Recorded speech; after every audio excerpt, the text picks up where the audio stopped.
in the building. The street executives. Georgia Muscle Rock. DJ. Technique.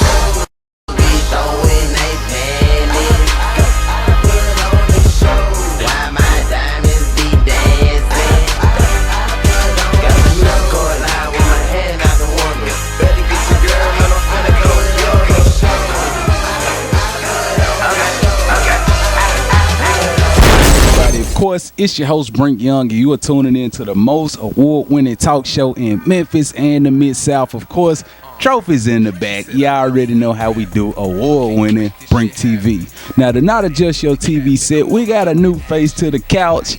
It's amazing to have legendary people on the couch because, like I say, when you hang with legends and you rub elbows and shoulders with legends, then you become a legend. With that being said, my homie, TMack, what's happening with you, man? Yeah, I appreciate that, man. I'm just out here trying to do my thing, man. Most definitely, most definitely. Now, first and foremost, I got to say thanks for coming on the show, brother. It means a lot. Oh, no, I appreciate you for the opportunity, man. Appreciate you for just, sharing the platform with me, man. Believe that, believe that. Now, we got plenty to talk about because you most recently just dropped the Indica project.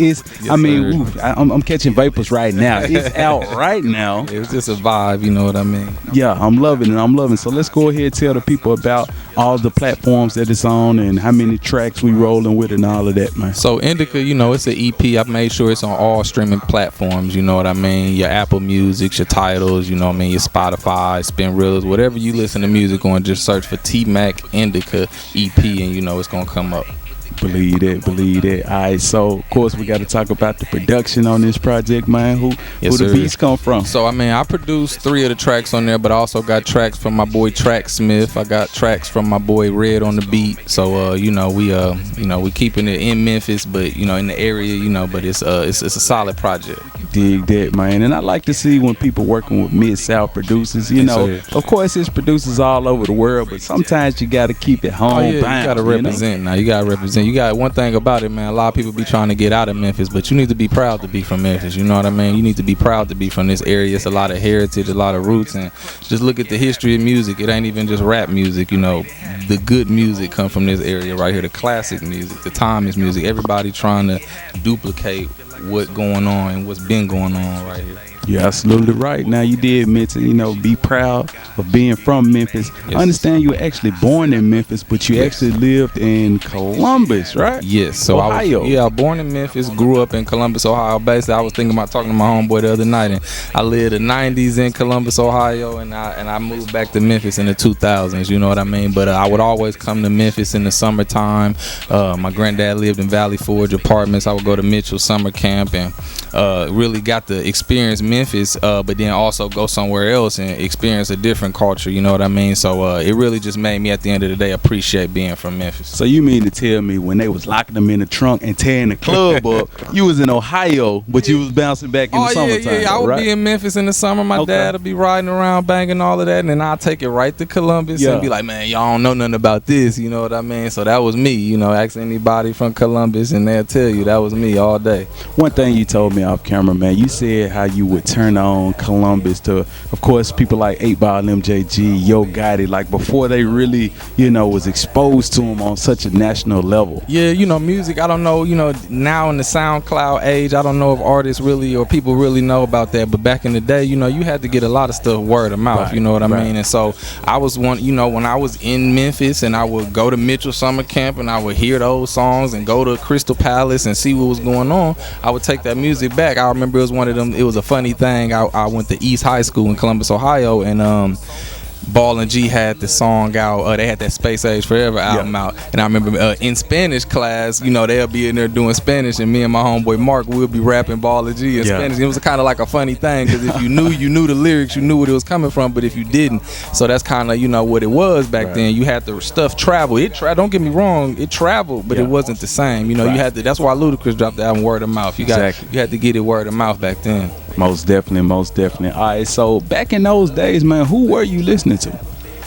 Man, growing up, you know, I ain't gonna lie. My favorite rappers growing up was Jadakiss and 8Ball. You know what I mean? I had made, you know, that's back when, you know, we used to record music off the radio onto the tape, and then Napster came out and changed the game. So I had a mixtape. I had nothing but 8Ball and Jadakiss songs. You know what I mean? And that's at an early age. Them the first two rappers that I love Tupac, all of that. You know what I'm saying? I remember when Tupac died, but it was something about Jadakiss and 8Ball I just really connected to their lyrics and how they presented themselves as MCs. So we talking about the Locks Jadakiss or D Block Jadakiss? I was with the D Block Jadakiss. Okay, you know, that was when the mixtapes was going in. You know, the D Block Jadakiss. I mean, I mess with the Locks and all of that, but I really D Block is when I was on the wagon. Everywhere we go, hey, that was my jam, man. I see you on your stuff. Oh yeah, most definitely. All right, so one thing you mentioned when we was talking about your current project is you produce some of those tracks. How long you been a producer, man? How that happen? So it all started back, you know, like man, I was in 8th, 9th grade, man. I had a homeboy, rest in peace, Mike Bates, Taskmatic in Columbus, and we used to play around freestyling. We had a double deck tape player where we would just record ourselves on tape, and then we got Hip Hop EJ, and we started learning how to record ourselves. But back then, you know, we didn't have money to buy beats, or we didn't even know about how to go about getting beats. So what we had to do was figure out how to do it ourselves. So we used Hip Hop EJ, music generator on the PlayStation, and whatever we could get to, you know, make beats, you know, we just did it ourselves. And over time, you know, repetition, it just all of a sudden now people want to get beats from me. So, you know, that's where it kind of came from, you know. One thing that's interesting about that is that kind of spawned into you getting into engineering as well, right? Yeah. A lot of, especially in the Memphis scene, a lot of artists or people might know about me and just know about me from engineering. They don't even know, or they might have been like, oh, ain't that the dude that used to engineer or mix Dolph or whatever, you know what I'm saying? But really, I was doing music, I was rapping and doing all of that, and it led to that because it was because people would hear the sound, you know what I mean, and they wanted to have that sound, you know what I mean, and you know, it was an opportunity to make money, and it also led to you working with two of the, I'm talking about, most legendary pioneers in this city, definitely, in this game. Definitely, we talking about 8Ball and MJG. Oh yeah, I done seen some of the greatest give it up. I'm talking about, I done seen a lot of the greatest people you would never think walk straight up to them. Kanye West, The Game, anybody you could think of walk straight up to him. Kanye West bowed to them folks and said, "I give it up to y'all." You know, they legends. You know, being from Memphis, you know, you might see them around the town, but one thing about it, you gotta lift up your legends, man. You know, and it's a lot of them come from Memphis, but while they still here, man, give them their flowers while they still here. You know, that's what I believe. You're absolutely right, man. And I think it's dope that, you know, you actually got a chance to work with them, and they are actually your mentors, right? Yeah, definitely. You know, MJG, you know, let me come through the studio and record and make beats and really just help develop me as an artist and let me see not only, you know, the glamour and the fun side, but, you know, they let me see the back end, the business, and when it really get dirty. And that's something that everybody should see so that they can really make a decision. Is this what you really want to do? Because everybody say they want to do it, but everybody might not be built for this, you know what I mean? That's dope. That's dope. So let's go ahead and talk about, man, I've seen you with tons of stars and celebrities, man. Who would you say is that one person or that one artist that you met and it just blew your mind? You was like, wow, I'm actually in the presence of this person. Who would that be? Man, it's like, it's weird. It's gonna sound, you know, funny me saying it. I'm talking about I've been around a lot of people, and you know, it's a blessing to be in the presence of people, because the biggest thing is that it's humbling, because it lets you know that we all human. You know what I'm saying? You might look at somebody as a star, like they not even from this planet, but really when you around people, you realize that we all human, and you can do the same thing that they doing. And to answer your question, it's ironic. I done been around a lot of people, but one of the only people when I first met him that I was starstruck was 8Ball. I was at my prom day. I was at the car wash over there on Mount Moriah, getting the car wash, and then my homeboy was like, "Hey man, there go 8Ball out there." My homeboy Nuke, and I'm like, "Hell nah, that ain't 8Ball." I look out there, man, I was starstruck, man. I'm like, "Hold on," we went out there rap for him and all that. I don't know if Ball even remember that. You know what I'm saying?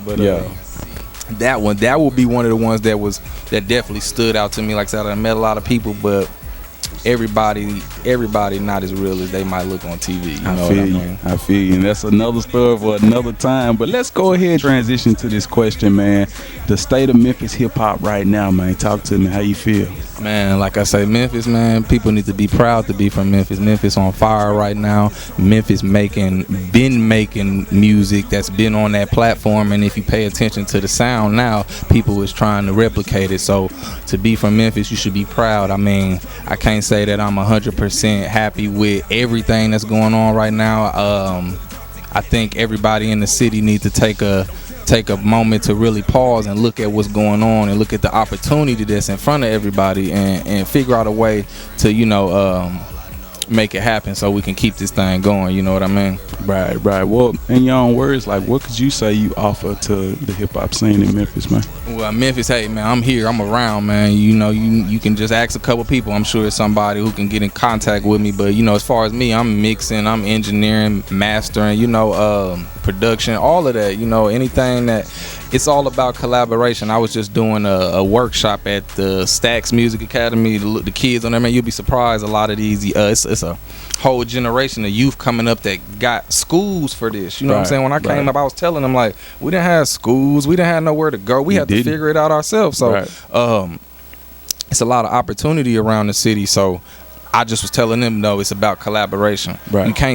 You can't be like, oh, I see him doing this, I'm gonna try to do it just like him. Figure out a way that y'all can work together so that it can be bigger than what it is, because that's what it's gonna take for Memphis to go to that next level. Everybody say you gotta go to Atlanta and all of that, but the truth is, in the internet age right now, man, you could be anywhere. It's all about the work you putting in, and a lot of y'all see when you get out here moving around in the industry, these folks ain't what you think they is. So it's better to just, you know, mess with the family, mess with the home team, put them on that pedestal. So when you have to come back down, you know what I'm saying? It's a little bit easier road, you know. But hey, you know, yeah. See, it's not a lot of places that look like Memphis, and I say that from the point of view of just black people. You know what I mean?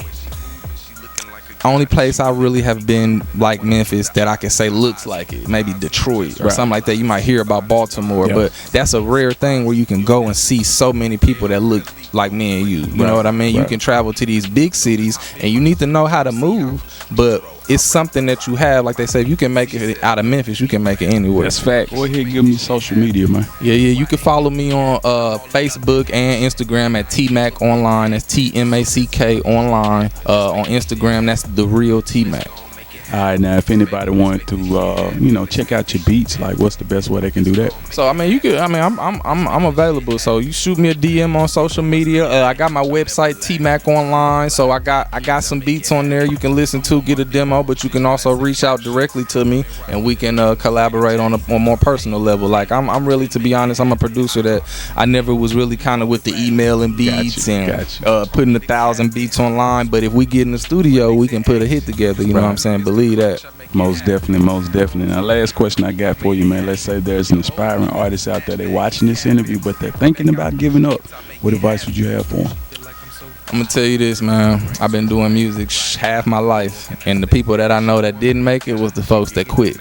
So just keep pushing, man. And if it's something you really want to do, God gonna always test you to see if you really want to do it. Because, you know, everybody can say this is what I want, but everybody don't really want to put the work in to get there. So just keep your feet down on the ground, you know, keep your head up and keep pushing, and give God the praise when he does bless you with opportunities and different things to let you know that you are on the right track.